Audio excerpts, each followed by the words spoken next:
दिल्लीतील जंतर मंतरवरील आंदोलन स्पॉन्सर आंदोलन आहे। विरोधकांच्या आंदोलनाच्या माध्यमातून वेगवेगळा अजेंडा आहे। भाजप प्रदेशाध्यक्ष रवींद्र चव्हाण यांनी कॉक्रोच जनता पार्टीच्या आंदोलनावरती आता प्रतिक्रिया दिली आहे। राजधानी दिल्लीमध्ये जे काही आंदोलन सुरू आहे, जंतर मंतरवरील हे आंदोलन स्पॉन्सर आंदोलन आहे, अशी प्रतिक्रिया आता देण्यात आली। रवींद्र चव्हाण यांनी ही प्रतिक्रिया दिली।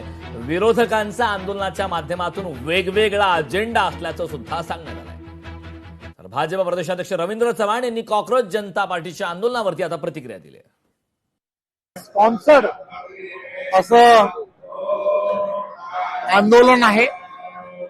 आपण सर्वजण पाहता की देशभरामध्ये नरेंद्र मोदीजींच्या नेतृत्वामध्ये विकासाचा एक फार मोठा झंझावात सुरू असताना या सगळ्या गोष्टी की ज्या गोष्टींमध्ये आपल्याला माहित आहे की ज्या नीटच्या परीक्षेचा पेपर फुटीवरून हा प्रकार घडला आणि त्यामध्ये असणारे 7-8 जण जी होती त्या सर्वांना अटक झाली आहे, ते जेलमध्ये आहेत, त्यांच्यावरती कारवाई झाली आहे। आपण पाहिलं असेल या आंदोलनामध्ये विरोधकांचा वेगवेगळा अजेंडा आहे आणि त्या वेगवेगळ्या अजेंड्याच्या माध्यमातून त्या ठिकाणी आपल्याला संधी कुठे मिळते का याचा त्यांना शोध आहे। काही दिवसात हे आंदोलन जे आहे हे स्पॉन्सर्ड बाय कोणाचं होतं लवकरच लोकांच्या समोर येईल। दिल्लीतील आंदोलन राजकीय हेतूने प्रेरित आहेत। महत्वाची बिलं येऊ द्यायची नाहीत यासाठी हे आंदोलन असल्याचं पालकमंत्री चंद्रकांत पाटील यांनी आरोप केला।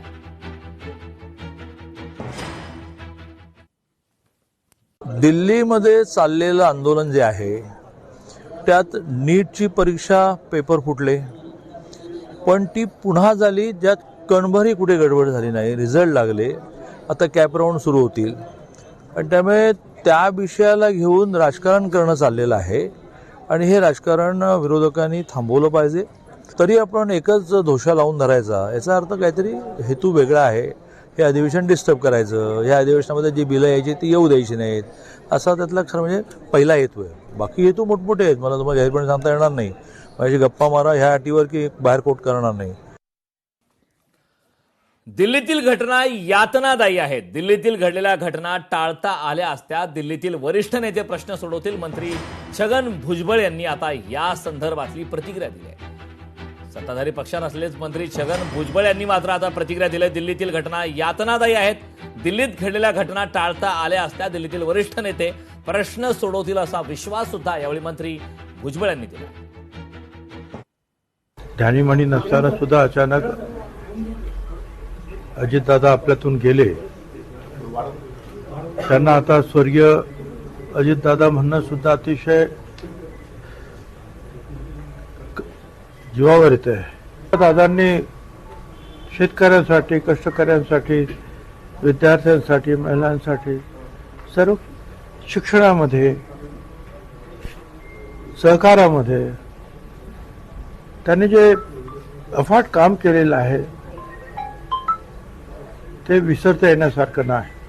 सुनीताताईंच्या रूपामध्ये आपण अजितदादांना पाहूया आणि पक्ष बळकटी करण्यासाठी आम्ही सगळे त्यासाठी मजबूतीनं उभे राहणार आहोत आणि दादांची आठवण तर येतच राहणार, पण त्या आठवणीतून आमचं काम कसं पुढे जाईल हे आम्ही पाहणार आहोत। विद्यार्थ्यांची काही मागणी आहे, परंतु आपण म्हणालात की लाठीचार्ज झाला, परंतु ज्या वेळेला अशा हजारो लोक मोर्चामध्ये असतात तेव्हा काही उत्साही लोक असतात की ते पोलिसांचं कडं तोडून पुढे जायला मागतात आणि मग पोलिसांना त्यांना थांबवण्यासाठी। लोकशाही मराठी ऐका, पहा, जागरूक रहा।